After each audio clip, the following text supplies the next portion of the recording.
Welcome back to the channel, everyone. Today, we are diving into the recent cabinet reshuffle by President Cyril Ramaphosa and what it means for South Africa's political landscape. These changes involve key shifts in leadership, particularly in the areas of justice, human settlements, and employment. With the 2024 national elections on the horizon, what impact will these changes have on the country's future? Stay tuned as we break down the reshuffle and what it means for South Africa. To understand the significance of this reshuffle, it's important to put it in the context of South Africa's political history. When Ramaphosa took office in 2018 after Jacob Zuma's resignation, he made a commitment to restore integrity to the government and tackle the issues of corruption that had undermined public trust. Since then, his administration has worked on rebuilding the economy, addressing corruption, and managing the country's various social and political challenges. With South Africa facing rising unemployment, slow economic growth, and a growing demand for government accountability, reshuffling the cabinet can be a way to inject new energy into the administration and respond to these pressing issues. Cabinet reshuffles are not a new phenomenon in South Africa. Over the years, leaders have frequently changed up their teams to address new challenges, adapt to changing circumstances, or address internal party dynamics. President Ramaphosa's reshuffle is seen as a strategic move as the country looks ahead to the 2024 elections. Let's now take a closer look at the key changes. The most notable change is the appointment of Mmamoloko Kubayi as the new Minister of Justice and Constitutional Development. Kubayi, who was previously the Minister of Human Settlements, is now tasked with overseeing South Africa's justice system, one of the most critical areas of government. The Ministry of Justice has faced its own set of challenges, from corruption cases to the backlog of court cases, and Kubayi's appointment is seen as an effort to revitalize the system. Kubayi is no stranger to government leadership, having served in various roles, including Minister of Energy and Minister of Communications. Her experience will be crucial in strengthening the justice system, ensuring that corruption cases are handled efficiently and promoting the rule of law in the country. Replacing Kubayi in the Ministry of Human Settlements is Mmamoloko Kubayi, who was previously the Minister of Justice and Constitutional Development, is now leading the charge in addressing South Africa's serious housing issues. The country has long struggled with a shortage of affordable housing, and Kubayi's leadership will be crucial in making progress on this front. The Ministry of Human Settlements is responsible for overseeing urban development and improving living conditions for millions of South Africans. Kubayi's appointment brings a fresh perspective to the ministry, and her experience in the justice system may help her navigate the legal complexities of housing development. In addition to the cabinet changes, there have been two significant deputy minister appointments.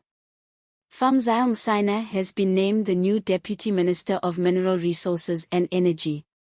South Africa is rich in natural resources, particularly in mining and energy, which play a central role in the economy. Mmamoloko's appointment signals the administration's commitment to addressing challenges in these sectors, including corruption, environmental concerns, and the ongoing energy crisis.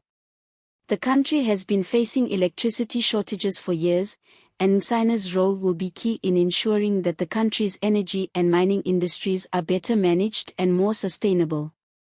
The second deputy ministerial change is Judith Mmamoloko, who has been appointed as Deputy Minister of Employment and Labour. Unemployment is one of South Africa's most pressing challenges, and Mmamoloko's appointment reflects the need for action in addressing the country's job crisis. South Africa's unemployment rate, particularly among the youth, is alarmingly high, and Mmamoloko will need to work with other government departments and private sector leaders to create more job opportunities. Her leadership will be crucial in shaping policies that promote job growth and protect workers' rights. So, what do these changes mean for South Africa? On the surface, the reshuffle is a sign that President Ramaphosa is committed to addressing the country's challenges head-on. The appointments reflect a desire to strengthen key sectors, including justice, housing, energy, and employment, which are all crucial to South Africa's economic and social stability. With corruption still a major issue, these leadership changes could help breathe new life into the fight for transparency and accountability. These changes also have political implications. The reshuffle comes at a time when the ruling African National Congress, ANC, is under pressure to prove its ability to govern effectively.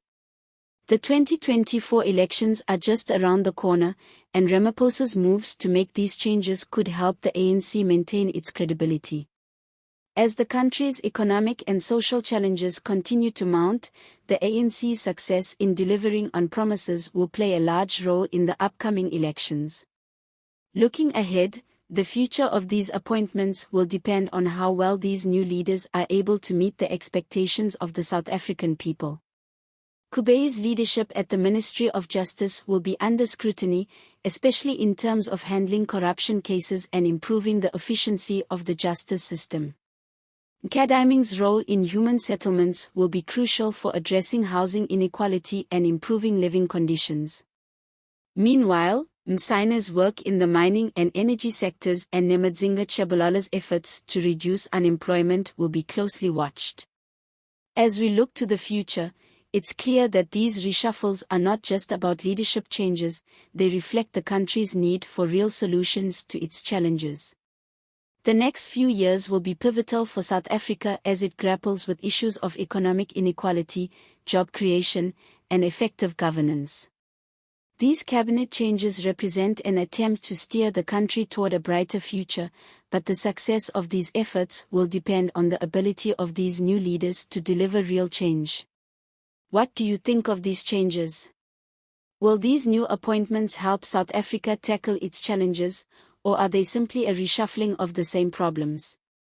We'd love to hear your thoughts, so please share them in the comments below. If you enjoyed this video and want to stay updated on this topic and others, make sure to subscribe and hit the notification bell. Thanks for watching, and see you in the next video.